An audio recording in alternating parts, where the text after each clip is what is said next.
Welcome, nocturnal minds aboard. Your learning journey starts now. Right, let's dive straight in.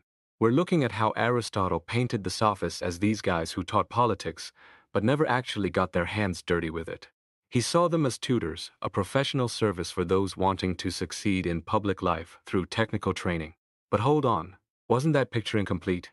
Think about figures like Protagoras and Damon hanging out with Pericles, or Hippias, Gorgias, even Athenian citizens like Antiphon and Critias getting involved in major political events like coups. So, why does Aristotle seem to miss this? Maybe he, following Plato, saw a clear divide between their academic training and real-world politics. But could there be another angle? Perhaps the Sophists weren't just speech coaches. Maybe they were thinkers, intellectuals, developing original political ideas, practical ones, often ready to be implemented. That's the angle we're exploring today. So Aristotle zooms in on the formal stuff, argumentation, rhetoric, the nuts and bolts of winning debates. He basically says, look, they teach how to argue, but they don't know how to govern. Fair enough from his perspective, maybe. But we need to push back against seeing this as the whole story, especially through a 4th century lens. These sophists weren't just technicians, they were pedagogues and intellectuals. Their real deal was likely a blend, a genuine interest in political questions, both theoretical and practical, leading to original ideas that could actually be used. We'll unpack this in 2 parts. First, how did comparing different types of government lead to thinking about constitutions theoretically? And what role did that fancy term antilogia, debate, play in this early theorizing?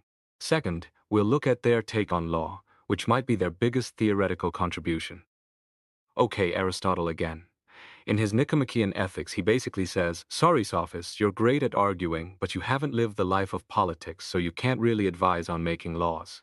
He contrasts his own method, figuring out the best possible state, politeia, theoretically, while also empirically studying 158 actual Greek city-state constitutions, with what he sees as the sophists' lack of practical grounding. But here's the kicker. The seeds of that empirical, comparative interest? They're right there in the 5th century sophists. Think about it. Periclean Athens, democracy in full swing, constant debates about its pros and cons. Discussing different forms of government wasn't just academic, it was central to political life. And how did they discuss it? Often through antilogia, structured debate. The best evidence we have for this is Protagoras' lost work, opposing arguments apparently copied by Plato in the Republic. Imagine it, set pieces, arguments for and against various theses, probably including the hot topic of democracy versus other forms. Now, let's look at a surviving gem that captures this spirit, Herodotus' constitutional debate. This isn't just history, it's a brilliant piece of political theory in dialogue form. Picture this scene. After a rebellion against the Magi, 3 Persian nobles are trying to figure out the best way forward, leading to Darius taking the throne. They debate the merits of democracy, oligarchy, and monarchy. Otanes argues for popular rule, emphasizing equality before the law, accountability, and warning against the dangers of unchecked power in a single ruler. Megabyzus counters, agreeing monarchy is bad tyranny, but he distrusts the mob, the useless many, and prefers rule by the best men, the aristoi. Then comes Darius, synthesizing the previous points, ultimately championing monarchy as the rule of the one best man, arguing it incorporates the good aspects of both popular and elite rule. Now obviously Herodotus knew Darius won, so the ending isn't a surprise. But the quality of the discussion itself is what matters. It's sophisticated, weighing the pros and cons of each system, reflecting a deep engagement with the comparative strengths and weaknesses of different forms of government. What makes Herodotus' account so theoretically rich? Look closely. Darius starts by saying, okay, let's assume each of these systems is the best version of its type. That immediately sets up a framework for comparison, not just a defense of one. And notice the language. Otanes talks about isonomia, legal equality, avoiding the potentially negative connotations of democratia. Megabyzus avoids using oligarchia when arguing for it. Darius uses it against him. It's subtle, but it shows Herodotus giving each side a fair hearing, letting the audience reflect on the qualities of each system. This open-endedness feels very much like the thinking associated with the Sophists. Did Herodotus just stumble upon this structure? Or did he tap into a resource like Protagoras' opposing arguments, a sort of playbook for these kinds of debates? Maybe Protagoras had specific examples of constitutions modeled on real-world practices. Some scholars even suggest this might be why Plato structured his Republic with that famous juxtaposition of the perfectly just and unjust city, perhaps inspired by Protagoras' method of presenting opposing views systematically. But let's be clear, Protagoras probably wasn't the sole inventor of this political antilogia. People encountered it everywhere. In the Athenian assembly, skilled speakers were using these techniques daily. Other sophists had their own handbooks. Even in the theater, Euripides' Suppliants features a debate about democracy that echoes sophistic methods. So, Protagoras' opposing arguments might have been more like a textbook, providing templates, set pieces for students to adapt. Did it go deeper, offering a theory of method or concepts? Hard to say for sure. What we do know is that Aristotle's Rhetoric was the first major work to really try and systematize all this earlier practice. And Aristotle himself stressed how vital knowledge of different constitutions was for persuasion and giving good advice. Why? Because understanding the customs, institutions, and interests of each system allows you to show how a particular action will preserve or benefit it. To do that, you need to understand the telos, the ultimate goal or purpose, of each form of government. For Aristotle, democracy aimed for liberty, oligarchy for wealth, aristocracy for education and law, and tyranny for self-protection. His systematic approach clearly owes a lot to this earlier, less formalized tradition of empirical study, visible in Herodotus. This idea of constitutions having a purpose, a telos, really resonates with Aristotle's broader thinking, particularly his biology. Just as organs function to maintain the organism, different governments aim for specific outcomes. This language of preservation, ousipoia, pops up elsewhere too. Think of Plato's Protagoras, describing how powers are distributed among animals to ensure the species' survival. Closer to home, the old oligarch, writing around 420 BCE, argues precisely this. Athenian democracy, despite elite complaints, has managed to preserve its constitution and achieve remarkable things. He identifies the specific practices and institutions that allow it to survive, showing its resilience. This focus on how institutions sustain themselves connects directly to Thrasymachus' famous challenge in Plato's Republic. Remember him? Interrupt Socrates, claiming justice is simply whatever benefits the ruling power of the day. A democracy passes democratic laws, a tyranny passes tyrannical ones and calls them just. It's a provocative statement, right?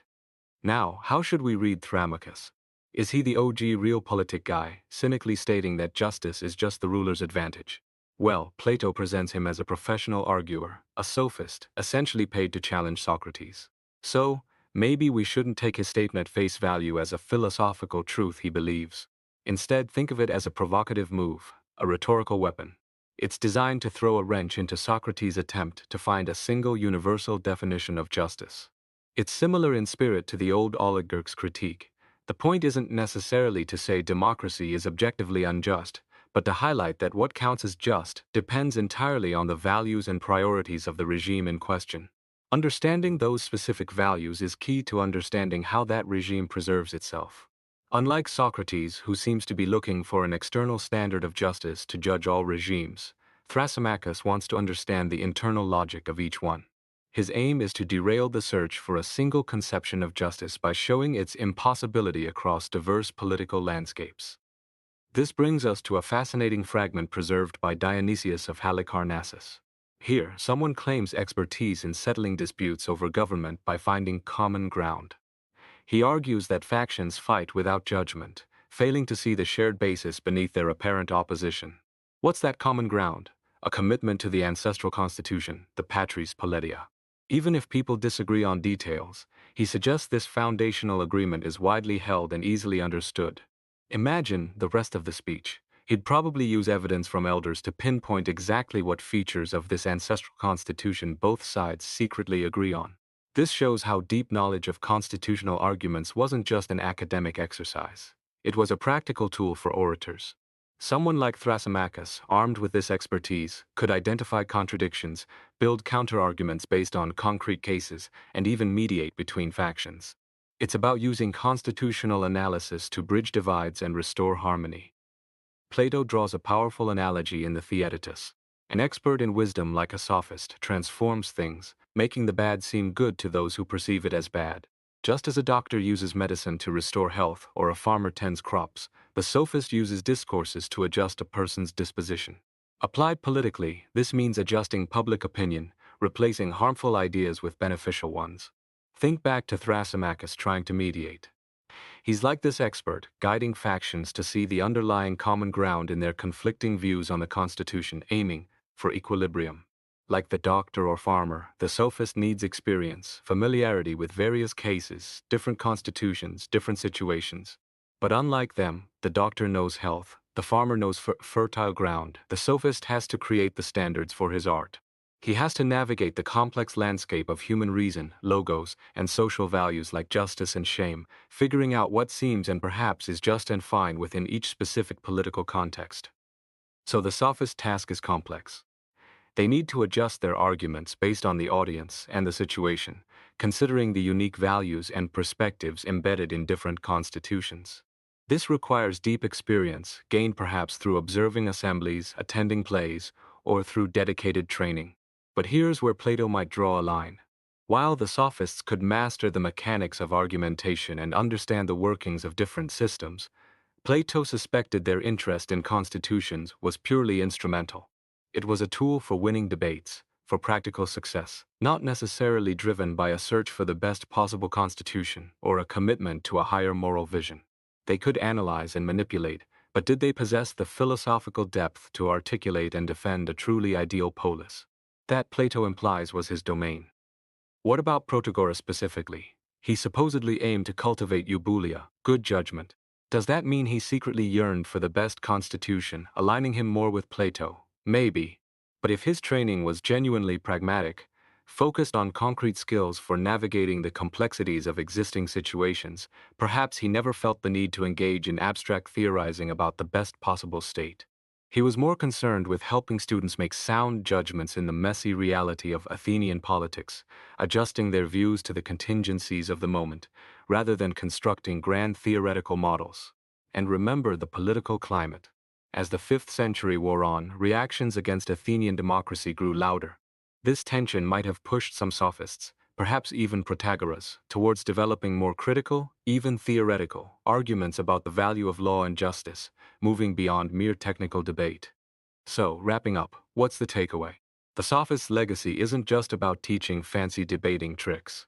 They had a genuine, quasi-theoretical interest in understanding different forms of government, their strengths, weaknesses, and how institutions work to achieve their goals.